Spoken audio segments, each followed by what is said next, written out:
Bonjour à tous, bienvenue dans le CQFR, nous sommes le mardi 24 décembre 2024, c'est la veille de Noël, donc on pouvait se dire que la NBA allait nous préserver un peu, nous permettre de garder un peu d'énergie pour recevoir la famille, etc. Pas du tout, la NBA avait programmé 14 matchs, les yeux piquent un peu, le café est de sortie, mais on a des choses à vous raconter sur cette nuit à 14 matchs, et je vais commencer par un résultat qui me fait forcément plaisir si vous me connaissez, c'est la victoire d'Orlando. La victoire d'Orlando à nouveau à domicile contre Boston, malgré la terrible nouvelle de la veille avec la blessure grave de Moritz Wagner jusqu'à la fin de la saison. Pourtant, Orlando l'a emporté donc à domicile 108-104. Jason Tatum était au repos du côté de Boston. Ça n'a pas empêché Boston de prendre 15 points d'avance à la mi-temps avec 35 points de Jaylen Brown au final. Et pourtant, le Magic a été chercher une victoire splendide. N'importe quelle équipe à moins 15 contre Boston à la mi-temps aurait probablement rendu les armes. C'est pas le cas de cette équipe d'Orlando. À chaque fois, je le disais hier, il y a cette approche next man up de la part de Jamal Mosley et de ses joueurs. À nouveau, ça a été le cas. Il y a eu la première titularisation de Trevelin Quinn, 17 points pour sa première apparition dans le 5. Trevelin Quinn, c'est quand même un joueur qui a fait 3 facs différentes, qui n'a pas été drafté, qui a connu 3 équipes de G-League différentes, qui a été MVP des finales de G-League, mais qui n'a pas forcément vocation à être titulaire au sein d'une équipe qui a des aspirations dans la conférence Est. Au final, il met quand même 17 points, il fait un excellent match. Avec lui, Jalen Suggs, 16 points. Et le joueur le plus décisif du match du côté d'Orlando, c'est le rookie allemand, excellent aussi depuis le début de la saison, Tristan Da Silva, à moins de 10 secondes de la fin. Bim, panier à 3 points et victoire derrière d'Orlando. 18 points au compteur pour Da Silva. Et Orlando qui décroche un nouveau succès assez étonnant finalement. On peut noter qu'au rayon des galères, parce que c'est un peu, je dis que c'est un peu destination finale Orlando cette saison, mais malheureusement ça ressemble un peu à ça. Goga Bitadze pensait avoir un peu fait expulser Porzingis parce qu'il s'était mêlé d'une altercation entre Jalen Suggs et Kristaps Porzingis. Il lui a fait le signe bye-bye, sauf que c'était pour lui, et l'arbitre l'avait désigné lui, il lui avait demandé de quitter le terrain, et il n'a donc pas joué les 3 dernières minutes du match, ce qui, là non plus, n'a pas empêché Orlando de l'emporter. Bravo Magic, pourvu que ça dure. Je ne sais pas combien de temps ça durera, mais c'est quand même assez appréciable de voir une équipe avec autant de ressources et un coach capable de gagner des matchs avec une tonne de blessures, une vraie hécatombe et des difficultés, comme quoi on peut y arriver, même quand il y a des galères dans une équipe. Voilà. On peut ensuite parler de Philadelphie. Philadelphie qui a battu San Antonio 111-106. On pourrait se dire que c'est grâce à Joel Embiid qui est de retour maintenant avec son masque, mais c'est pas du tout grâce à Joel Embiid. Embiid a un peu pété un plomb en première mi-temps après une faute offensive qui a été sifflée contre lui sur Victor Wembanyama. Il s'est fait éjecter pour protestation un peu trop intense. Il n'a pas lâché l'affaire après la première technique et l'arbitre Jenna Schroeder lui a demandé de quitter le terrain. Il a mis un peu de temps à quitter le terrain, mais il l'a finalement fait. Et je disais que c'était pas grâce à Joel Embiid. Par contre, c'est totalement grâce à Tyrese Maxey qui marque 31 points après 2 actions déterminantes dans la dernière minute de jeu alors que c'était encore serré. Les Spurs menaient même d'1 point après un panier de Chris Paul. Et là, Tyrese Maxey fait une interception avec dunk en contre-attaque. Puis, peu après, panier à 3 points, plus 4 à 30 secondes du terme. Et ça fait victoire pour les Sixers. Malgré la défaite, Victor Wembanyama a refait une petite bloc partie. Il a fini avec 26 points à 9 sur 19 avec 6 paniers à 3 points, 9 rebonds, 4 passes et 8 contres. Ce qui est assez énorme après son match à 10 contre la dernière fois. Gershon Yabusele, pour rester sur les Français, a été très très bon en sortie de banc. Il a profité de l'absence d'Embiid. Il a joué 32 minutes et il a fini avec 17 points, 4 rebonds, 4 interceptions et 2 passes en 32 minutes.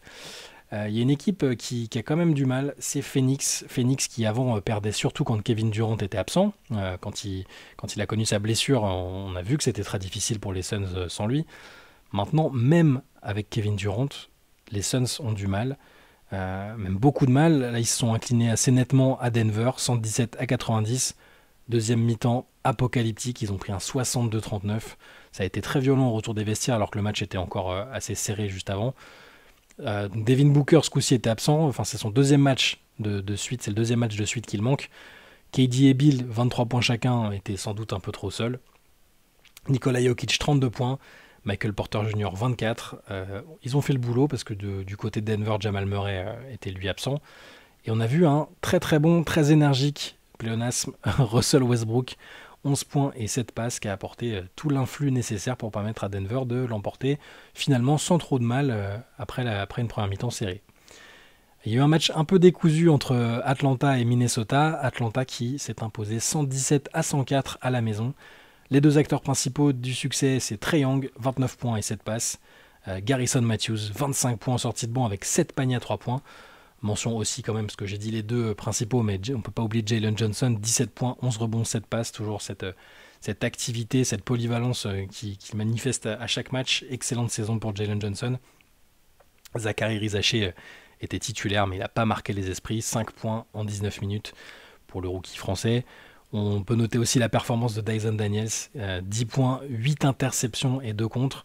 Et c'est tout simplement le premier joueur en NBA depuis Draymond Green en 2017 qui finit un match avec au moins 8 interceptions et 2 contres. Donc performance qui confirme le début de saison de Dyson Daniels, qui est à la fois dans la discussion pour être meilleur défenseur de l'année et pour la meilleure progression également. Du côté de Minnesota, je disais, c'est une équipe qui va pas forcément très bien. Elle a perdu là maintenant 3 matchs de suite. Rudy Gobert très discret, 2 points, 6 rebonds et 1 contre.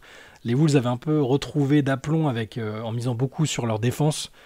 Là, la défense ne suffit plus, ça manque d'adresse, ça manque de liant, donc c'est une période un peu compliquée pour Minnesota qui va essayer de rebondir en 2025 ou même sur les prochains matchs avant la fin de l'année civile. Il y a eu un triple-double cette nuit, un certain LeBron James qui est le deuxième plus grand pourvoyeur de triple-double cette saison en NBA derrière Nikola Jokic. LeBron a fini avec 28 points, 11 passes et 11 rebonds pour les Lakers, mais ça n'a pas suffi à battre les Pistons. Les Lakers étaient à domicile et sont pourtant inclinés 117-114. LeBron a manqué un panier à 3 points pour égaliser dans les dernières secondes du match. C'est difficile de lui reprocher tant il a été actif.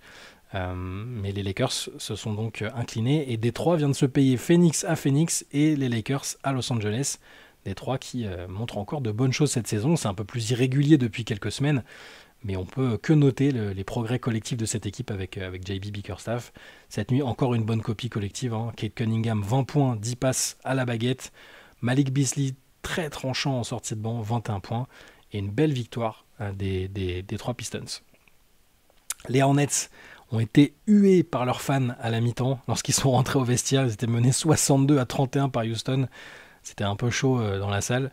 Ils ont rectifié un peu le tir après pour finalement perdre que de 13 points. Mais les Hornets sont à mi-chemin entre la roue libre et les grosses difficultés à boucler un match correctement. Ils ont perdu leurs 5 derniers. Du côté des Français, Tidjane Salin n'a pas eu un gros impact lorsqu'il était sur le terrain. 0 points, 0 sur 4.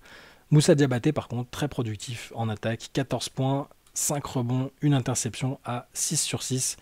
Et cette victoire de Houston, grâce notamment aux 21 points de Jalen Green, permet aux Rockets de prendre la deuxième place de la conférence Ouest. Et si les Rockets peuvent prendre la deuxième place de la conférence Ouest, c'est parce que les Grizzlies ont perdu. Les Grizzlies ont perdu à domicile contre les Clippers, les Los Angeles Clippers. Les Clippers qui ont pu compter sur Norman Powell. J'ai l'impression que Powell, il marque 29 points tous les matchs. Chaque fois qu'on regarde le box score à la fin, c'est 29 points. Donc cette nuit, 29 points. Mais aussi des actions importantes en fin de match. Un panier important, 2 lancers francs avec plein de sang-froid dans les 25 dernières secondes. Et du coup, les Clippers n'ont pas eu besoin que James Harden fasse des merveilles. Il finit quand même avec 21 points. Et son partenaire de pick and roll préféré, Ivica Zubac, qui lui finit avec un très très gros double-double, 20 points et 20 rebonds. Et donc la défaite de Memphis permet à Houston de prendre la deuxième place et de confirmer son excellent début de saison. J'ai vu dans vos commentaires hier, je ne sais plus de qui ça venait, mais que pourquoi est-ce qu'on devait se demander jusqu'à quand ça durerait. Finalement, je suis assez d'accord. Quand je disais ça, c'était surtout que c'était parce que c'était étonnant, même pour moi qui les ai placés assez haut dans la conférence Ouest. Et il n'y a rien qui, à mon sens, peut empêcher Houston de rêver à cette deuxième ou cette troisième place. Donc je leur souhaite évidemment que ça dure. Pas grand-chose à dire sur la nouvelle victoire des Cavs à domicile. Ils sont quand même assez intraitables à la maison. 17 victoires en 18 matchs. Et ils ont remis ça cette nuit contre le Jazz, 124-113. Le match a commencé avec 35 minutes de retard à cause d'un panier endommagé. Ce qui a permis à Jarrett Allen de montrer qu'il savait tirer du milieu de terrain en arrière et que ça pouvait rentrer quand même. Alors il ne la tentera pas en match, j'imagine. Mais donc le match a commencé avec 35 minutes de retard. Les Cavs n'ont pas du tout souffert. Darius Garland, 23 points. Evan Mobley, 22 points, 10 rebonds. Donovan Mitchell, 22 points. Et un quatrième joueur à au moins 20 points, Sam Merrill, le poulain d'Antoine Pimel. Ces 4-là se sont partagés la tâche en attaque. Et Cleveland conserve évidemment sa première place au général en NBA. Miami a retrouvé le chemin de la victoire après 3 défaites de suite. Cette fois, c'était à domicile contre les Nets. Il n'y avait pas de Jimmy Butler qui était à nouveau absent, toujours pour les douleurs à l'estomac qui l'ont empêché de jouer le dernier match. On commence à se demander si Jimmy ne devrait pas ralentir un peu le café. On va demander à Théo de lui envoyer un texto pour lui demander de passer à une autre boisson peut-être un peu moins agressive. Donc il n'y avait pas Jimmy Butler, mais il y avait Bam Adebayo qui finit avec 23 points lors de ce succès 110-85 du Heat, qui avait quand même bien besoin de reprendre un peu de confiance.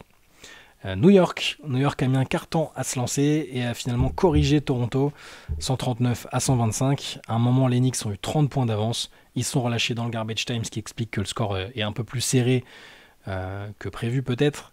Karl Anthony Towns, 31 points, 10 rebonds, 7 passes, aidé par un ancien de la maison Raptors, OG Anunoby, qui a brillé face à son ancienne équipe. 31 points à 13 sur 15. C'est la 4e victoire de suite pour les Knicks qui carburent bien et qui reviennent à 3 longueurs de Boston, qui est deuxième à l'Est. Les Knicks sont en embuscade à la 3e place. Pour Toronto, ensuite, c'est la 8e défaite consécutive. Toronto qui également est en roue libre, comme certaines autres équipes déjà, alors qu'on n'est pas à la mi-saison.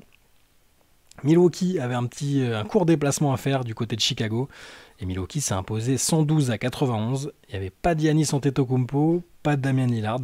Ça a permis à Chris Middleton, Brook Lopez et Bobby Portis de se mettre en évidence. 21 points pour Chris Middleton, qui revient bien, tranquillement. On ne va pas crier victoire pour les Bucks parce que on sait que sa santé lui a joué des tours ces dernières saisons, mais si les Bucks ont un Middleton autour des 20 points, avec ou sans Giannis et Lillard, c'est quand même une très bonne nouvelle. Et donc Milwaukee qui s'impose 112-91. Oklahoma City, le leader de l'Ouest, sans surprise, évidemment, on ne s'attendait pas forcément à un autre résultat, qui s'est imposé face à Washington 123-105. Il a quand même fallu que Shai Gilgeous-Alexander marque 41 points pour battre les Wizards. Shai avait marqué que 2 points dans le premier quart-temps, il s'est fâché ensuite. Et ça fait une 21e défaite en 23 matchs pour les Wizards, pendant qu'OKC, au contraire, est à 8 succès de rang. Le Thunder qui rebondit bien après la défaite en finale de la NBA Cup.